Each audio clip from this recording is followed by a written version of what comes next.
Hello. Pregnancy is a cherished event in the life of a woman. But when things go wrong, it causes a lot of anguish and discomfort. One such condition is biochemical pregnancy. Now, what is this biochemical pregnancy?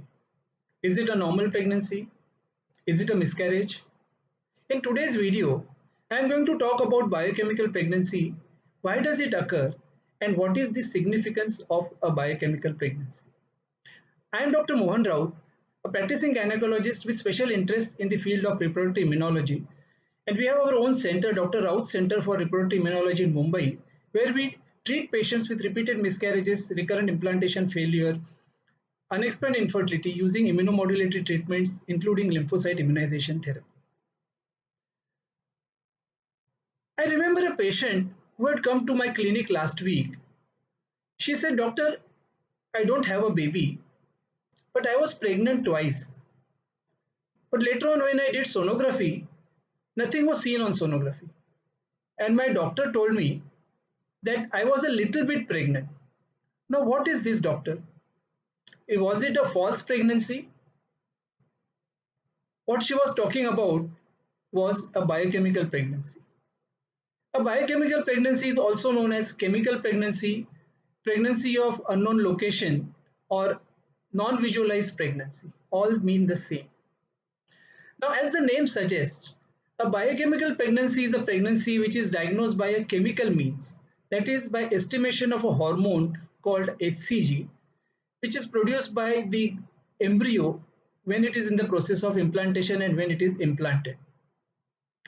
This hormone uh, is produced by the pregnancy, which comes in the blood and then in urine, and it can be tested by a blood test or a urine pregnancy test, and it confirms the pregnancy.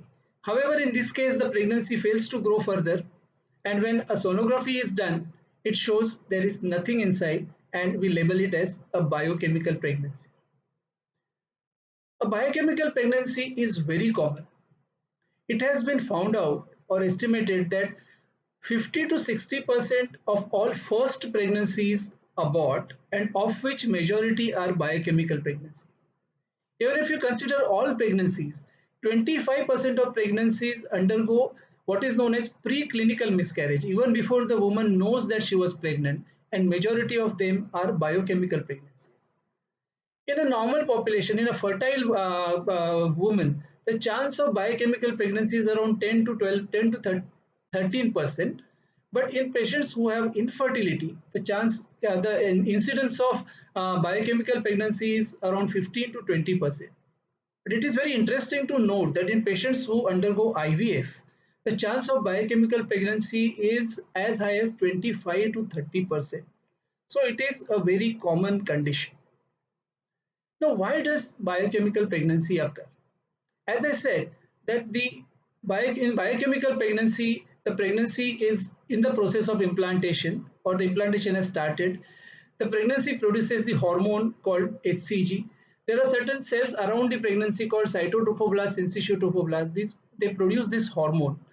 This hormone, as the levels increase, it appears in blood, and when it reaches a particular level in blood, it comes into the urine. So this can be estimated by a blood test or a urine pregnancy test. But as in this case, the growth of the pregnancy stops, the hormone production stops, and the test becomes negative, and patient goes into or what we call it as biochemical pregnancy results. Now, why does this occur? The exact cause of biochemical pregnancy is still not clear, but all those factors that lead to miscarriages can lead to biochemical pregnancy. So there might be a genetic problem, anatomical problem, immunological, hormonal. All these can contribute to biochemical pregnancy. One interesting observation has been that there is increased incidence of biochemical pregnancy in presence of thin endometrium. However, in majority of these biochemical pregnancies, the exact cause is not known. And again, in this case, there is always a possibility of an immunological rejection or alloimmune problem, which may be responsible for biochemical pregnancies. Now, that patient who had come to our clinic, the next thing that she asked was, Doctor, what will happen in my next pregnancy? Will this recur, or will I again miscarry? So that brings us to the question, whether a biochemical pregnancy is a miscarriage or not. What do you think? The opinion here is again divided. According to American Society of Reproductive Medicine, a biochemical pregnancy is not a miscarriage. However, according to European Society of Human Reproduction and Embryology, that is ESHRE, a biochemical pregnancy should be treated as a miscarriage. And this is based on the observation of study by Colt et al., which showed that when there is a biochemical pregnancy, the risk of the risk of or the chance of live birth is reduced by 10% in subsequent pregnancy in presence of when there is history of a biochemical pregnancy, and this risk is similar to what is seen when there is previous clinically documented pregnancy, and hence ESHRE recommends that a biochemical pregnancy should be treated as a miscarriage, and those who have repeated biochemical pregnancies should be treated as patients who have repeated miscarriages. Now, what about IVF? Because as I mentioned, there is increased incidence of biochemical pregnancies in IVF. Here I remember one patient who had come to us. She had history of 5 IVF cycles done. First 4 had failed. In the 5th cycle, she had a biochemical pregnancy. She was so frustrated. She didn't want to continue IVF treatment, so she had come to us asking whether any other treatment is possible. Friends, it is absolutely, her reaction was absolutely right. See, a biochemical pregnancy in IVF treatment is really a big disappointment. The worst part of biochemical pregnancy in IVF is that initially it brings in a false hope that now the patient is I am pregnant after a prolonged treatment. But what happens afterwards is the devastating disappointment to know that there is no pregnancy. However, friends, it is very interesting to note that the significance of biochemical pregnancy in IVF is little different. As I mentioned, presence of biochemical pregnancy means that the pregnancy was in the process of implantation. The implantation had started.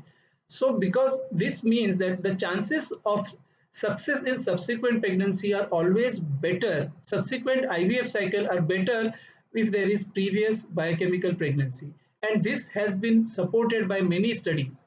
So, these studies indicate that the success rate of in an IVF cycle is always better if there is previous biochemical pregnancy, and the success rate is more than the average success rate of IVF ET.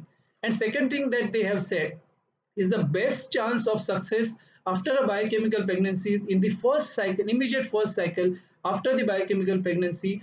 So it is very important to tell these patients who have biochemical pregnancy in an IVF cycle to encourage them to undergo IVF immediately as early as possible so that their chances of success are better. One more clinical thing we must keep in mind along with biochemical pregnancy is an ectopic pregnancy. In certain patients with biochemical pregnancy, the hormonal level, the HCG levels remain persistently high and sonography doesn't show any evidence of pregnancy. So in such patients, there is always a possibility of an ectopic pregnancy, mostly a tubal ectopic pregnancy. And these patients should be closely monitored for evidence of ectopic pregnancy. These patients may later on require a medical treatment in the form of injection methotrexate to take care of the ectopic pregnancy. Though ectopic pregnancies are rare, it is very important to keep these things in mind. One more aspect of biochemical pregnancy is repeated biochemical pregnancies. When they keep on repeating, then that becomes a problem. And as I said, that a biochemical pregnancy should be treated as miscarriage. So these are the patients, like patients who have repeated miscarriages. And in majority of them, the exact cause is not known. So in these patients, alloimmune rejection of pregnancy should always be considered as a possible cause. These patients should be investigated accordingly, and if required, they can be treated with immunomodulatory medications, including lymphocyte immunization therapy. So, in conclusion, first, biochemical pregnancies are very common. 40 to 50% of all preclinical miscarriages are because of biochemical pregnancies. Secondly, biochemical pregnancies should be treated as miscarriages because, as I mentioned, with previous biochemical pregnancy, the chance of a live birth reduces by 10% in the subsequent pregnancy as seen with a previous clinically documented pregnancy. Thirdly, in IVF, the significance of biochemical pregnancy is different. You can say it is a silver lining to the dark cloud in IVF, and the chances of success in subsequent cycles are better with previous biochemical pregnancy. In a biochemical pregnancy, we don't forget to keep in mind the possibility of ectopic pregnancy, and the patient should be monitored properly. And in patients who have repeated biochemical pregnancies, always consider an alloimmune factor and alloimmune rejection of pregnancy. And these patients, if required, should be treated with immunomodulatory treatments, including lymphocyte immunization therapy. Thank you.